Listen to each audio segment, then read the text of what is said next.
I know we've all been wondering it for a while, but do you have any insight to what skincare routine looks like for the Nintendo Switch? Asking because I would love to age as gracefully as that console and want to know the secrets, but the bags under my eyes make me look like I'm more in my Wii U era.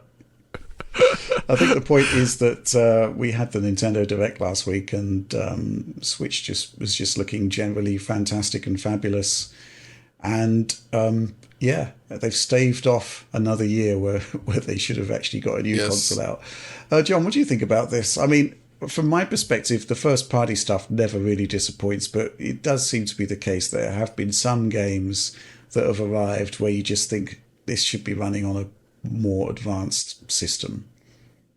I mean, my first thought was, oh, is he talking about the physical design of the machines? Because the Wii Yeah. U does suck. That super shiny plastic that scratches real easily, combined with the analog sticks that turn into like mush over the years. Like Yeah. if you've touched a Wii U gamepad in recent years, you'll find that the analog stick now feels sticky, like it's like tape. It's very unpleasant. That happens to a lot of old controllers, but it's real bad on the Wii U. It also likes to yellow. So not Ooh. great there. The Switch, on the other hand, aside from the Joy-Con drift, the physical body's held up pretty well. But he's obviously talking about the longevity of the system. And I think I mentioned this on the Nintendo Direct special we did. Is like Nintendo's figured out how to do this sort of like have these long development plans with like a very smooth release cadence. They've they've managed to scale first party projects across the whole range from very small releases up through huge, big, expensive ones.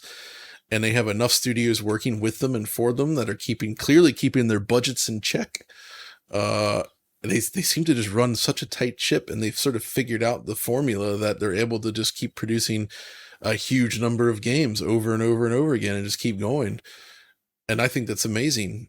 Like, I think the problem when you look at like the Sony and even Xbox strategy is like a lot of the games they focused on, like you look at the Sony cinema games, doubling down on that. Those are popular. They do sell. But when that's all you have in the chamber, every one of those takes a huge amount of time and money to make. And if you're not like nailing that schedule, there's just like you end up with these huge gaps where nothing's coming out. Nintendo is obviously more about, okay, we have our big games, like the Zelda games, for instance, these big open world Zelda games. So we've got like dozens of other smaller, but still very well designed games from other either partner companies they work with or first party internal development studios themselves. And the sizes are kind of like set up in such a way that like not only can they keep the budgets reasonable and get these out at a good pace, but even if they aren't like huge sales successes, they don't need to like close down the studios, fire everyone. Like the future of these companies is not dependent on one success or not success. And I feel like they've really nailed that. Hmm. Hmm. And beyond that part, there's also, I would say, it's it's not great from a consumer perspective necessarily, but you look at the way Nintendo handles pricings, they never devalue their games. Uh, you look at stuff like the subscription services, the quick speed at which games go on sale on other platforms. Like what incentive do you have to drop 70 or 80 bucks on a new game when you know it's going to be cheaper very, very, very soon, right? On Nintendo, for better or for worse, it doesn't really happen. Those games sort of, they continue to sell them at a high value right up into the end. And there's only occasional sales, and the sales aren't that deep.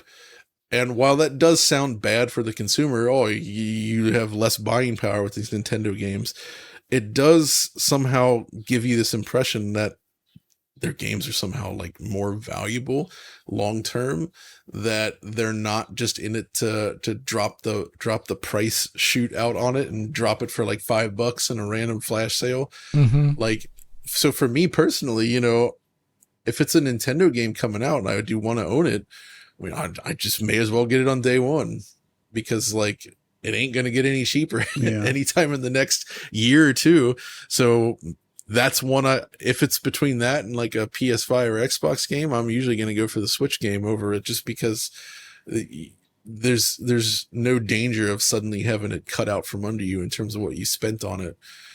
Which I know that sounds weird from a consumer perspective. I get it, but I think there is some logic there. And I really think this rise of ultra deep sales, the mobile game stuff, the free to play stuff, subscription services, all of the stuff is slowly chipping away at the perceived value of games. And it seems to have worked. The Switch is their most successful console to date, right? They've done something right. They've definitely found an audience. They know how to target a large audience. So, I mean, it's hard to fault them for what they've done here. And even with this outdated Switch hardware, they're still making stuff that is cool to play. And I mean, you look at a lot of the first party Switch games and you say, yeah, this is an ancient tablet, right? But if you had to play Metroid Prime 4 on there, you're not going to be like, oh, this is too ugly. I can't play this. I can only play on my PC. It's still an attractive looking game, even if it's not cutting edge, and it's going to run smoothly. Yeah. Right? Yeah. It's just... And that's usually the case. They just make great games. What can you say? And they curate the library very, very effectively. And it is, I guess there are some examples where things didn't quite pan out. Bayonetta. Oh, for sure. Bayonetta 3, for example, really should be running on a more powerful system. But, when you look at like Metroid Prime 2 and people are saying, was this running on Switch 2? It's just a ringing endorsement of everything that they've actually achieved on what is essentially a 2015 level mobile piece of hardware, which is just nuts when you think about it. And it's the same hardware that's in the NVIDIA Shield Android TV, which was never a particularly great games machine and hasn't done any. Not at all. And that's running at higher clocks, remarkably. Mm-hmm. I mean, you could look at something like Zelda, right? The recent Zelda game, and be like, yeah, the performance does not always hold up. But at the same time, again, it's a 2015 mobile system, and they're doing like physics and like all this types of like interactions with different elements in the game world that I know Alex and I both love, and few other developers even bother to attempt with. Yeah. Right? And they're doing it on this super low end hardware, and I think that's cool as heck, even if it does come with somewhat of a performance penalty from time to time. Yeah. Alex, thoughts? Yeah, I was just going to say like that they have been very good at least the first party produced stuff, usually at least keeping within the bounds of like reasonable performance for most of the experience.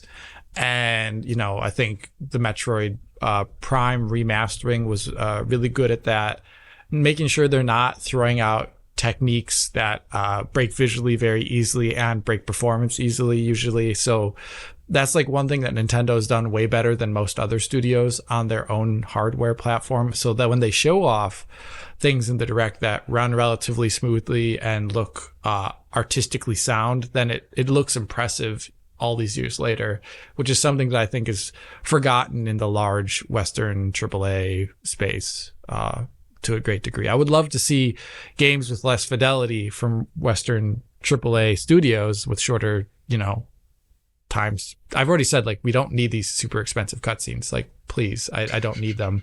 So, well, you need them in some games. You wouldn't expect games. Naughty Dog to ship something without it, right? Well, but not everybody needs to be Naughty Dog. Not everybody needs to be that. That's the point. Well, I don't even know if I need them in a Naughty Dog game, to be serious. I think they do, though. That's what they've set up their audience to need and want, right? So yeah, I know, but like, whatever. Part Either of the way, problem, though. Yeah, I guess expectations are a part of it too. So I think the expectations of the average Nintendo gamer is probably different enough to where those things are just really not important, and they'd rather have a game that's fun and attractive. I think that's the most important part.